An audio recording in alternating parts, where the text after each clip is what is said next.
Hey guys, Deathslider Magic here with a rare doubleheader. We got even more spoilers because I just need to get caught up, dang it. So first up we got Lay Down Arms. No thanks, I need them in order to really get a good swing going with the pinata stick and bash that candy out of it. But you can lay down your arms if you want. So it's a 1-cost white uncommon sorcery. You don't see that very often.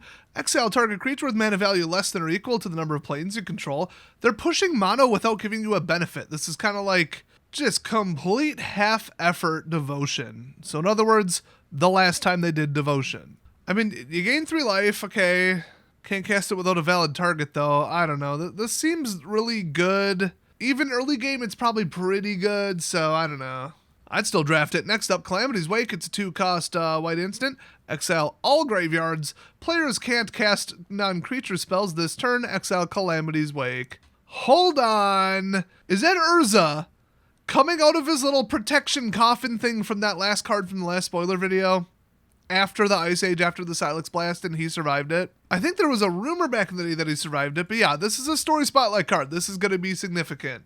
Let's read it. The Silex's blast had raised the land, leaving behind only snow and sorrow.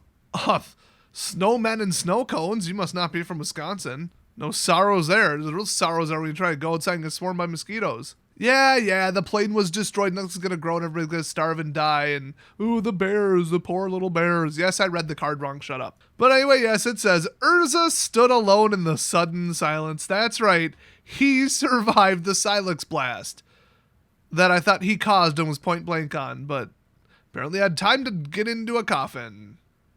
Sure. Well, I mean, exile all graveyards, I'm always for that. Players can't cast non-creature spells at all this turn. If they're still on the stack, though, there's no point. And then if it's an instant, they could throw it on top, the stack on top of this. So that, cards like this, not really a great point, but it's interesting. Wow, I can't believe this. Anyway, next up, Disenchant. You know what it does. White instant, 2-cost, destroy target artifact or enchantment. Yeah, we're going to need that. Probably should have just said exile. Next up, Loran, or who knows. So she's a 4-cost white 3/3 legendary creature, human artificer, and whenever she or another legendary creature enters the battlefield under your control, so you get at least 1 trigger, return target artifact card from your graveyard to your hand. Ooh. Next up, Repair and Recharge. No, don't do that. I put it in the graveyard for a reason. But it is a 5-cost white sorcery, so return target artifact, enchantment, or planeswalker, from your graveyard to the battlefield, and then create a tapped Power Stone token. Ooh. I mean, it's decent value for 5, that's for darn sure. This is not usually a white effect. It is actually extremely not within the white color pie to traditionally not put a cap on it. Color match, size, mana cost. It's almost always mana cost. And then they expanded it past creatures? This is very unusual. Next up, Survivor of Corliss. It's a 1-cost creature, human soldier prepper. Just kidding. 1/1 and first strike. Nah, when the first strike hit, you were in that cave. Smart girl. So if you pay 2, exile Survivor of Corliss from your graveyard and scry 2, which implies that she didn't survive. Alright. Lore's really coming together. Next up, that said failing. You gotta steal the artifacts and sell them to the British Museum. That's how you don't fail. But anyway, Flagi, I can't even talk now. Whoever this is and whatever she does, she's a 2-cost 0/3 blue, creature human scout. And when this card enters the battlefield, mill 3 cards. You may put a non-creature, non-land card from among the cards milled this way into your hand. If you don't, put a 1/1 counter on her. And then she's a 1 and done. There's no point to this card at all. Kind of a fun little troll on turn 2 in a draft, though. Oh wait, you wouldn't get any benefit. No, this is a complete and utter failure of a card. Next up, Forging the Anchor. It's a, because of course, he can build anything. 3-cost blue, whatever the hell this is, sorcery. Look at the top 5 cards of your library. No thanks, we don't need to do that after Mesmerizing basically broke the game. You may reveal any number of artifact cards, okay, now I'm back on board, from among them and put the revealed cards in your hand, cause Saheeli don't mess with that is-it crap. Put the rest on the bottom of your library in a random order. Okay, that's actually decent. Kind of enables a Power Stone Rush deck, but I just don't see the power level being there without being backed by a flawless mix of control cards. Yeah, I don't know. Next up, Latnam Adept. It's a 4-cost 3/3 human wizard common. Well, we're getting into the filler now already. That's fine. The power level's a little too high if you ask me. A couple out of control cards, but whenever you draw your second card each turn, put a 1/1 counter on Latnam Adept. Oh, a control enabler, a rewarder, but it's too slow and costs 4, so good. Next up, Mightstone's animation. I thought the red one was the Weakstone, aka Meekstone, aka I don't remember. Anyway, it's a 4-cost blue enchantment aura and enchant artifact. When Mightstone's animation enters battlefield, draw a card. And then enchanted artifact is a creature with base power and toughness 4/4 in addition to its other types.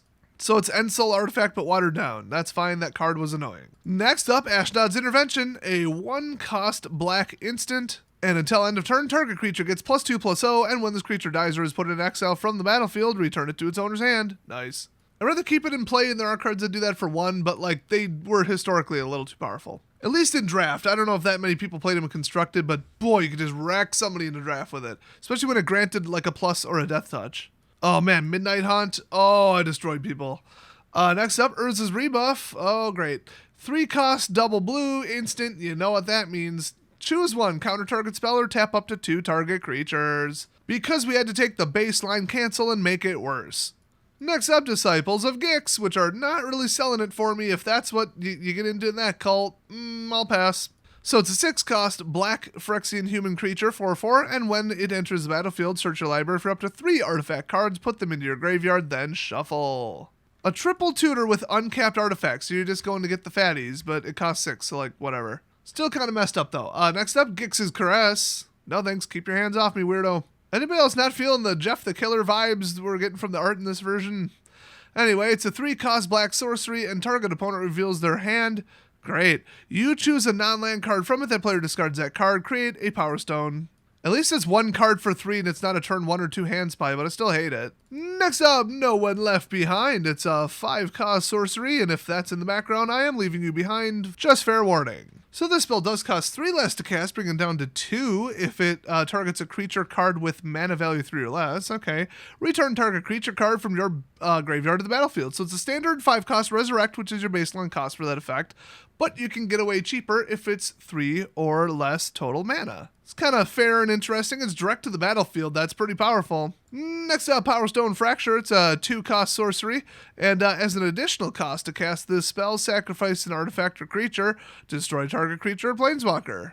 Oh, and this isn't Urza or anyone. Read that flavor text. So this big guy comes crawling up into your land, and Ashnod's like, nah. So move. When the Power Stone blows, that behemoth will be nothing but a hole in the ground. Yeah, don't fight the robot, fight the power source. Ka-frickin' boom. Direct quote from Ashnod. No, the first part, not the second part. Although I assume Ashnod did say that, it just didn't fit on the card.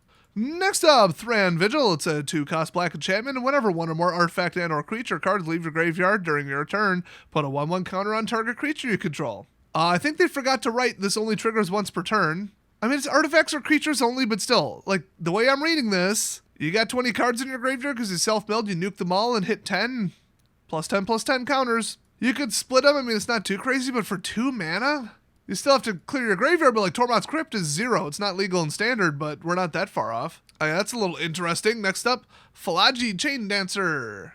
It's a 4-cost 2/4 creature, human soldier in red. They're really going mid-range on red, but that's fine. And you pay 2, and Phalagi Chain Dancer gains double strike till end of turn. Ooh, start putting counters on that or temporary boost it. Oh boy. You'd need a lot of mana, but, well, red kind of does have access to a lot of mana with treasures. A lot of it cycled out, a lot of it didn't.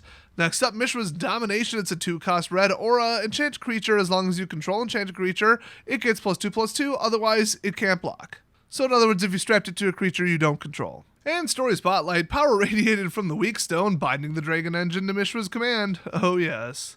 Steal that sucker. Next up, Pyrrhic Blast. That sounds familiar, might be a reprint. 4-cost red instant. As an additional cost to cast a spell, sack a creature.